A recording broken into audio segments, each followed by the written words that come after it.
नेहा पढ़ी लिखी और समझदार थी। शादी से पहले वो बहुत अच्छी नौकरी किया करती थी, जिसे देखकर मयंक उससे शादी करता है। क्या बात है मयंक, नेहा तो तेरे लायक थी नहीं, फिर शादी क्यों की? माँ, मैं कौन सा हीरो हूँ? वैसे भी वो पढ़ी लिखी और समझदार है, नौकरी करती है, तो कम से कम घर को चलाने में मदद तो मिलेगी। ये तो सही बात है। तेरे पिता की पेंशन भी थोड़ी बहुत आती है, और तू है कि बिजनेस के नाम पर क्या कर रहा है पता ही नहीं। आए दिन पैसे हम लोगों से ही ले लेता है। अब नहीं लूंगा माँ, अब तो कमाऊ बीवी आ गई है मेरी। सब कुछ ठीक ठाक चल रहा था। नेहा ऑफिस जाती और पैसे कमाती, घर चलाती। लेकिन ये क्या माँ जी, आज टिफिन पैक नहीं किया? ऑफिस में भूखी रहूं क्या? नहीं बहू, वो बस पराठे बनाने बाकी रह गए थे। पंडित जी आ गए थे ना, तो पूजा करवा रही थी। हाँ वो ठीक है, लेकिन अब तो बना दो। सास घर का सारा काम करती, लेकिन बहू को चैन नहीं होता है। उफ़ो माँ जी, क्या पहनूं आज? ना मेरे कोई कपड़े प्रेस है ना धुले हैं। क्या करती हैं आप सारा दिन घर पर? कोई तो काम किया करे। अरे बेटा क्या करूं, कल सारा दिन लाइट ही नहीं थी, मैंने मशीन नहीं लगाया। हाथ से माँ जी, हाथ से धोने का भी ऑप्शन होता है। वैसे भी मेरे दहेज में ही आई थी मशीन, उसके पहले तो हाथ से ही धोती थी ना। हाँ बेटा, लेकिन अब ना आदत नहीं रही, घुटने भी अब कम चलते हैं। पैसे लेने होते हैं जब बहू से, तब तो बड़े चलते हैं, लेकिन अब नहीं चलते। माँ जी, बहाना करना कोई आपसे सीखे। सास क्या करती, जब अपना ही बेटा नालायक हो तो बहू को क्या बोले। चुपचाप घर का सारा काम करती है। फिर एक रोज, बहू क्या बात है, आजकल ऑफिस नहीं जा रही हो? हाँ वो क्या है ना, तबीयत ठीक नहीं है। अब ये मत बोलना कि ऑफिस नहीं जा रही हो तो खाना नाश्ता बना लो, मुझसे नहीं होने वाला। कुछ दिन तो अपने आप को रिलैक्स करूं। कुछ दिनों बाद, माँ जी आप दादी बनने वाली हैं, तो मैं कल से ऑफिस से कुछ फ्रूट्स वगैरह लेकर आऊंगी। आप थोड़ा जल्दी उठकर जूस बना देना। अरे वाह, ये तो बहुत खुशी की बात है बेटा। अब क्या था, सास बहू का पूरा ध्यान रखती, उसका कमरा ठीक करना, उसकी अलमारी से लेकर उसके खाने पीने का। क्या बात है माँ, पहले कितनी अच्छी लगती थी तू, अब तो किसी नौकरानी की तरह लगने लगी है। अब क्या बोलूँ बेटा, तेरी बीवी का काम कर करके मैं तो थक जाती हूँ। तो क्यों ना माँ हम लोग कोई नौकरानी ही रख ले, परमानेंट वाली। बात कर ले बहू से, ऐसा हो जाए तो मैं आराम की सांस लूँ बेटा। हाँ बेटा, मुझे भी तेरी माँ का सारा दिन घर के कामों में लगा रहना ठीक नहीं लगता। वो बोलती नहीं है लेकिन थक जाती है। नहीं पापा, मैं बात करता हूँ ना नेहा से। उसी रोज शाम को, नेहा क्या है ना माँ, सारा दिन काम कर करके थक जाती है, हम लोग एक नौकरानी रख लेते हैं ना, जो सारा काम कर ले। नौकरानी रख लेते हैं जो सारा काम कर ले? वाह जी वाह, क्या आइडिया है। लेकिन ये सोचा कि उसके पैसे कौन देगा, कहाँ से देगा? अरे यार तुम कमा रही हो, सारा पैसा तो घर में नहीं लग जाता। अरे निकालो ना कुछ नौकरानी के लिए। मुझे किसी नौकरानी पर भरोसा नहीं है। अरे वो किचन में कैसे काम करे और कहाँ से आती है, क्या करती है, ना मुझे नौकरानी पर भरोसा नहीं है। अरे पर बहू, आजकल तो हर घर में नौकरानी ही काम कर रही है, लगा लो ना किसी नौकरानी को, सारा दिन काम नहीं किया जाता मुझसे। वाह माँ जी वाह, सारा दिन मैं भी तो काम करती हूँ। मैं तो किसी को नहीं कहती मैं नहीं जाऊंगी, या मेरी जगह कोई और जाके कमा लो। अच्छा ठीक है, चलिए मैं नौकरी ही छोड़ देती हूँ। क्या आप जाएंगी बाहर कमाने? अरे वो भी तो आपकी बस की नहीं है।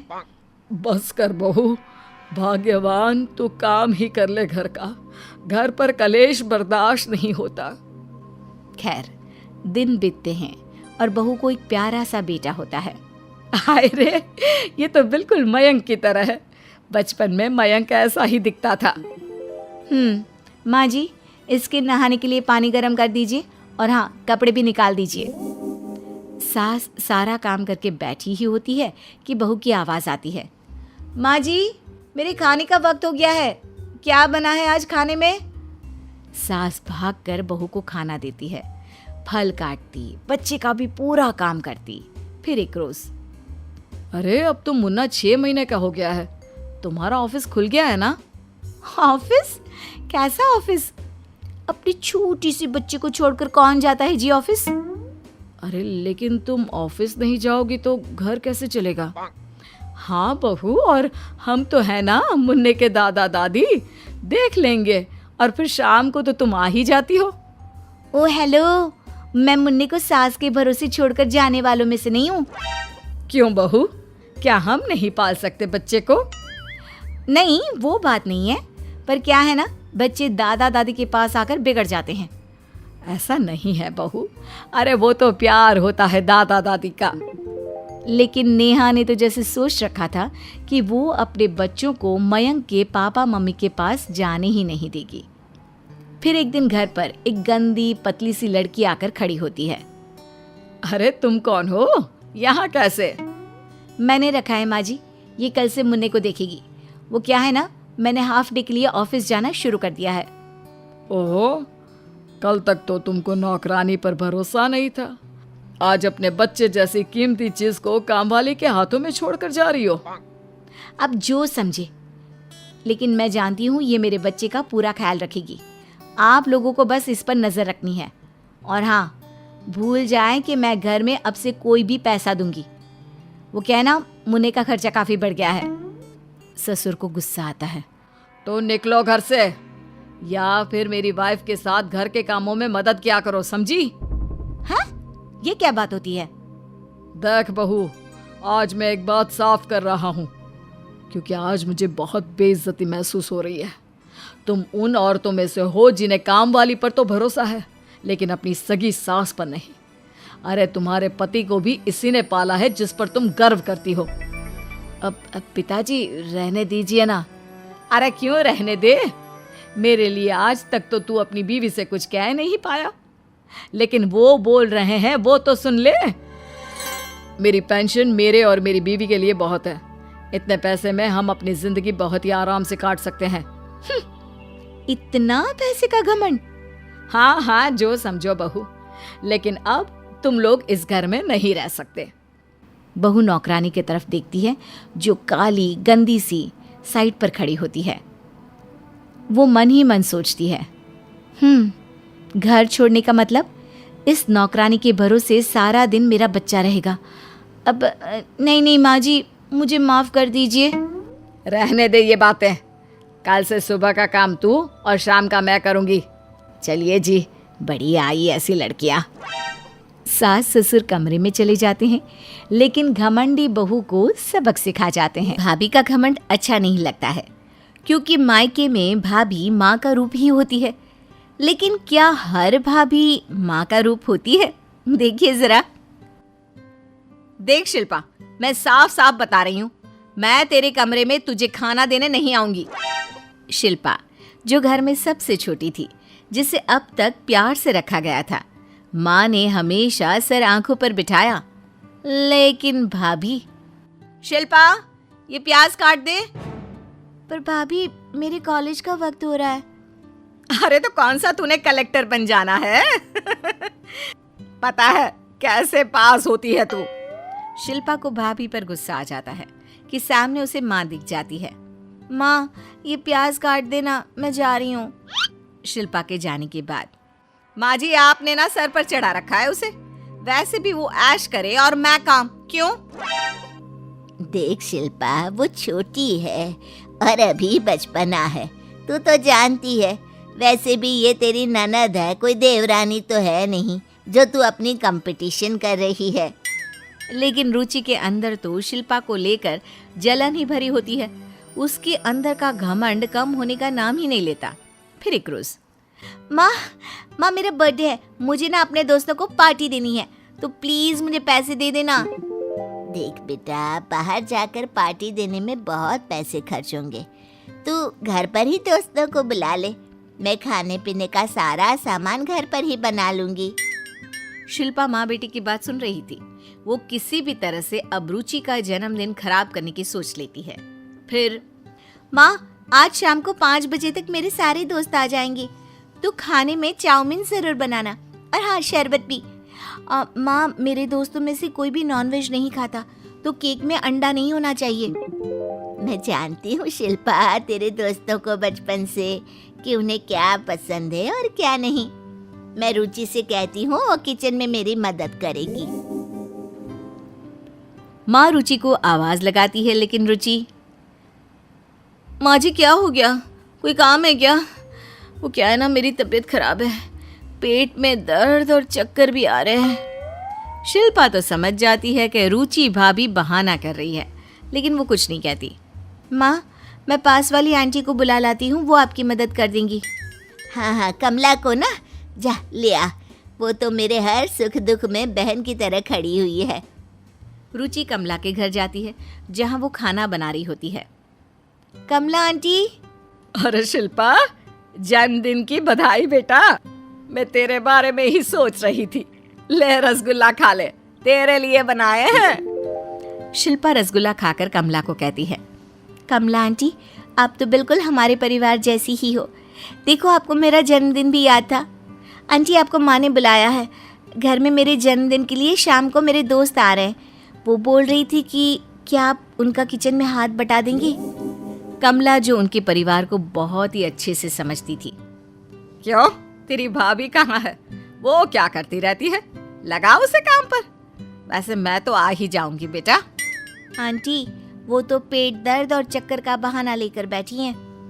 पिछले बार मैं जब तुम्हारे घर पर कथा थी ना, तब भी उसकी तबीयत खराब हो गई थी। अरे काम जब करना पड़े तो उसकी तबीयत पहले ही खराब हो जाती है।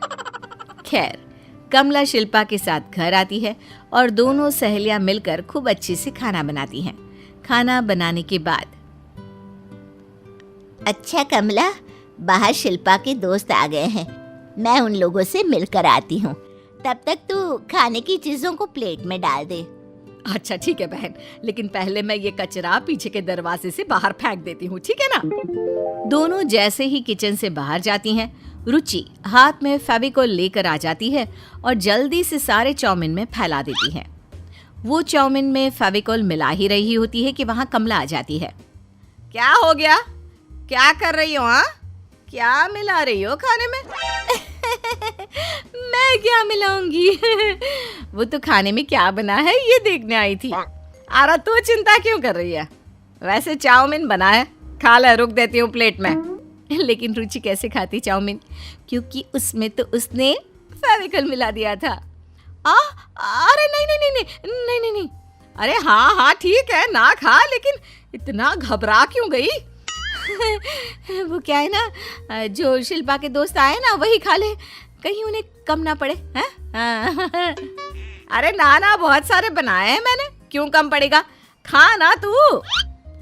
रुचि को दिखावे के लिए चाउमीन लेनी पड़ती है और वो अपने कमरे में चली जाती है, जहाँ उसके फ़ोन पर कॉल आती है, जो केक वाले का कॉल होता है। हाँ जी मैडम, आपने फ़ोन किया था? हाँ, वो क्या है ना, जो आपको केक का ऑर्डर दिया था ना, जिसमें आपको लिखना था हैप्पी जन्मदिन शिल्पा। वो केक ना थोड़ा अंडे वाला चाहिए था। लेकिन आपकी माताजी ने तो अंडा ना डालने को कहा था। वो क्या है ना, गलती से निकल गया था कि बिना अंडे का केक चाहिए, जबकि केक तो इतना हो कि अगर मुंह में कच्चा अंडा भी आ जाए तो कोई फर्क नहीं पड़ेगा। और हाँ, उसके लिए जो एक्स्ट्रा पैसे लगेंगे ना, वो मैं दे दूंगी। यहाँ रुचि अंडे वाले से केक मंगवाती है, वहीं शिल्पा के दोस्त चाउमीन खाकर मुंह में फेविकोल से परेशान हो जाते हैं। हाय रे, ये फेविकोल क्यों डाला आंटी खाने में, छी छी। अरे कैसी बात कर रहे हो बच्चों, फेविकोल नाना। कमला समझ जाती है कि रुचि चाउमीन के बर्तन में क्या मिला रही थी, तभी केक आ जाता है। अरे तुम लोगों के लिए स्पेशल केक आया है, आओ सब। छोड़ो, हो सकता है गलती से गिर गया हो, लो केक खाओ। लेकिन जैसे ही केक लोगों के मुंह में जाता है, सभी एक साथ, छी छी, धर्म भ्रष्ट कर दिया, अंडा मना किया था मैंने, इसीलिए हम लोगों ने बाहर खाने को कहा था। यार जरा से पैसे के लिए तूने तो मूड ऑफ कर दिया। बेचारी शिल्पा रोने लगती है। वो माँ के गले लग जाती है कि तभी शिल्पा का एक दोस्त, दरअसल शिल्पा का केक वो नहीं था, वो तो इसकी भाभी ने केक वाले को फ़ोन करके बदल दिया था। और चाउमीन तो आंटी ने अच्छा बनाया था, लेकिन उसकी भाभी ने ही चाउमीन में फेविकॉल मिलाया था। तभी कमला बोल पड़ती है, हाँ हाँ, सही कह रहा है ये लड़का। मैंने रुचि को देखा था बर्तन में कुछ मिलाते, लेकिन वो ऐसा क्यों करेगी? क्योंकि भाभी शिल्पा से जलती है। मैंने किचन में कैमरा लगा दिया था, क्योंकि मैंने भाभी को केक वाले से बातें करते देख लिया था। सास गुस्से से रुचि को बुलाती है और उसे कैमरे में उसकी करतूत दिखाती है। छोटी ननद को बेटी की तरह समझना चाहिए, लेकिन तुम तो उससे कंपटीशन लगा कर रखी हो। अरे उसका जन्मदिन अब मैं बड़े होटल में मनाऊंगी और तुम यही रहो घर पर। चलो सब, कोई बात नहीं, ऐसे लोगों की सजा यही है कि इन्हें घर पर ही रहने दिया जाए। सासू माँ, मुझे माफ कर दो।